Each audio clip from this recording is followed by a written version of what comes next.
if you're watching that?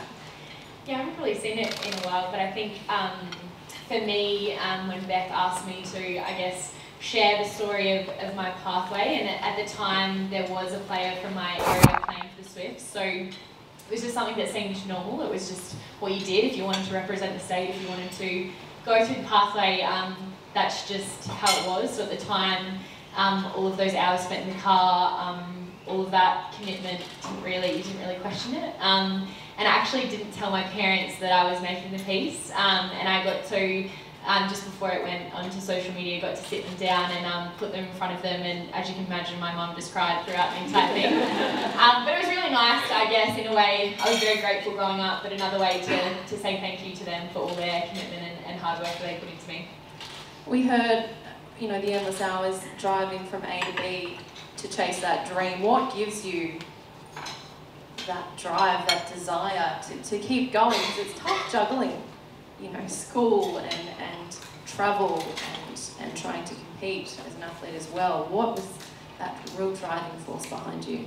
Yeah, and I think every athlete has their story and has their journey of how they got to where they are, and that was just part of mine, and I guess my little hurdle that I had to jump to get where I want. But I think your teammates, the success, I think some of the best memories that you talk about are to do with the netball environment, and once you start getting those, you just want more. So once I made my first state team, you have the passion, you have the drive, and you just keep wanting more. It is tough for young athletes coming up through the ranks. It's not even just athletes, I suppose, people in day-to-day life. How important is it, and was it for you to have that support system at home? Hearing mum driving me to Sydney. I mean, my mum did the same thing. We lived way out west. Used to drive me all over the place to play netball. How important is that support at home to realise those dreams? Yeah, it is. I think I do tell a lot of people all the time that if it wasn't for them, I definitely wouldn't be sitting here today, because it just wouldn't have happened. But not only family, I think they go through the highs and lows of your sport. So when everything's great, they're on that high with you, and when things aren't going so well, they're the first ones to get your tears and your anger and those bits and pieces. But for me, everything that I've learned and the people who support me, I'm now doing it to athletes at home in my region. So I've actually got, Charlie, can you wave? One of my athletes here today, her and her mum. Welcome. Yeah, so I guess that's me giving them the support like I received when I was that age. So yeah, it's really nice that she gets to be here today and hear from everyone, and hopefully that she can be sitting here one day. And what type of messages are you passing on to the younger generation? I think just being that role model that I had, that it is possible, and that the support there is really important, and if you have the passion and you have the commitment to it, that it is possible to have that success. Thank you very much, Sam. Shane Mumford, you're a quiet character. On a serious note, through the highs and lows of your time playing football, you've spoken about not being good enough, not making the cut. Can you talk us through, I suppose, the thinking behind how you handle those moments, how you power on through and keep going? Yeah, obviously with sport, you get over setbacks with injuries. They were probably the things I found hardest throughout my career, having different things go wrong. When you're training away while everyone else is out on the field and you're running laps, like a couple of the boys in the room at the moment, it's just how hard it is when you're in that rehab group and you're trying to get out. It's a pretty lonely place at times. When I was at the Swan, it was probably worse because all their cross training was done down in this dungeon. It's down underneath the SCG, so you're training down there, no natural light, no nothing, just staring at four walls. So you sort of battle yourself. Not working? I think I'm loud enough anyway.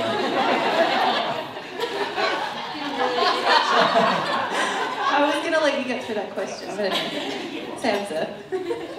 That was the battery, it wasn't me. Yeah, so you are constantly battling yourself, so that having a good support network behind you. I guess I bounced a lot of things back off my family, but even guys throughout the football club, your teammates that have been through the same sort of things and had different injuries along the way. It's always good to bounce ideas off them and just, I guess, talk about it. Early on in my career, I probably didn't talk enough, so I tried to deal with everything internally, which in the end sent me on a downward spiral pretty rapidly. So when I was at the Swans, like I was in a really bad place. It actually took me to go see someone to talk my way back out of it, and obviously come out on the better end of things, and to be able to play another 4 years at the Giants and play in a pretty successful team before being done with another injury to finish up my career. I've had a pretty good time. You're out and about there with the boys at the Giants now, even though you have an office job. A few days a week. A few days a week. And I often ask the guys this, because, you know, the likes of Matt running around, you know, injured at the moment. How do you keep the younger ones positive? How do you keep them up and about and you know, they're out there, they're watching their mates train, they're watching their mates playing. How do you keep them going when injury after injury after injury for some of the boys at the moment? You've really just got to let them know or reaffirm that they will be back out there. Like an injury on a sports field it's nothing. Like, people are going through a whole lot worse in their lives. So I always try and, my wife is big on that, putting things back into perspective. I used to sulk and moan and groan about this little thing and that little thing, and then she goes, well, have a think about what you're whinging about right now. So, okay, honey, sorry. It was that calm, was it? Oh, well, yeah, no, she's quite vicious towards me. So I guess, for me, I try and help them set little goals. So if you've got something wrong now, in a week's time you want to get over that little hurdle, then you want to be able to be running around the ground, then you want to get back onto the field with the boys, and then you want to obviously get back into the game. So for me, it was all little goal setting. So when you could tick off a little goal, it was like another hurdle that you've jumped. Congratulations to you and your beautiful wife, who just welcomed your second little boy, Theo, 4 weeks ago. You. It's probably why I look a bit tired today. How much has being a dad changed your perspective and perception of things?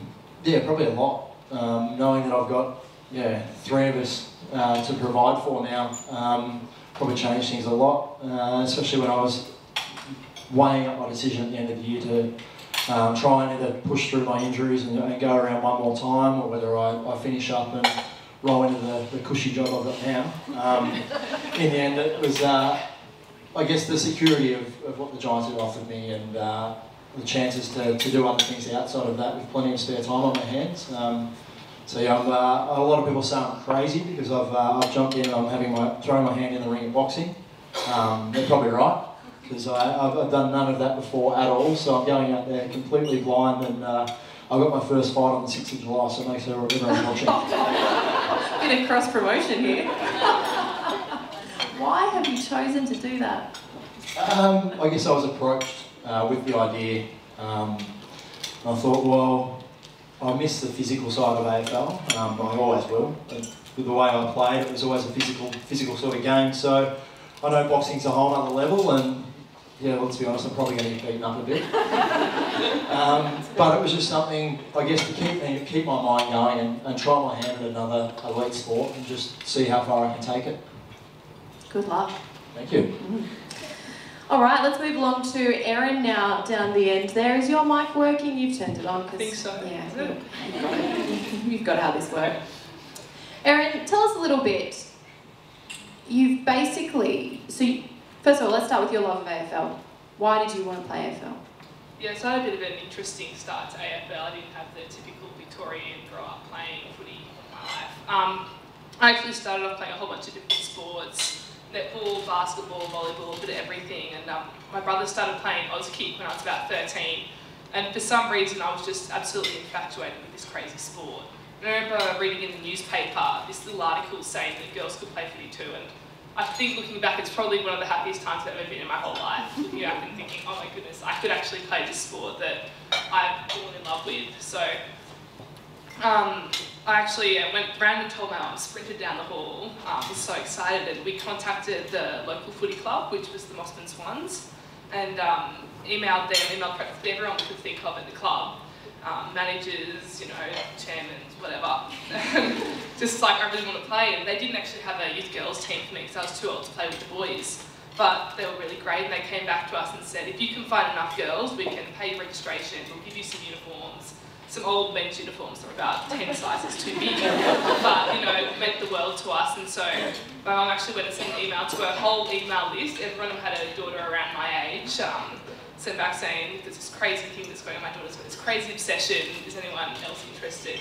So we got a few girls coming along, just started mucking around, we all had no clue what we were doing. And then eventually more and more girls came, couldn't find a coach to actually play, so my mum stepped up and started coaching. So for Christmas we got her the AFL book for dummies, so I think that got quite a bit of use. But yeah, we just sort of stuck with it, and over the years just got better and better, and I'm here today. That's remarkable. That's quite impressive. Mum, I mean, good on Mum for getting out there, having a go and coaching. How'd she go? Yes, yeah, she did okay. I think we were all sort of learning as we went, so, I mean, I had no clue what I was doing, so I couldn't really judge her for having no clue what she was doing. I think we were all just so happy to be out there, but yeah, her support was absolutely incredible, and like lots of other people here, there's no way I'd be there without her support and my dad's support, my whole family's support, and it's, yeah, it's pretty incredible. Like, I wanted to play this sport that's typically not for women. She could have just said, oh no, just stick with netball, you know, you don't need to do this sport, or it's too hard, there's no team, but she went out of her way to try and make my dream happen, so yeah, it's really incredible.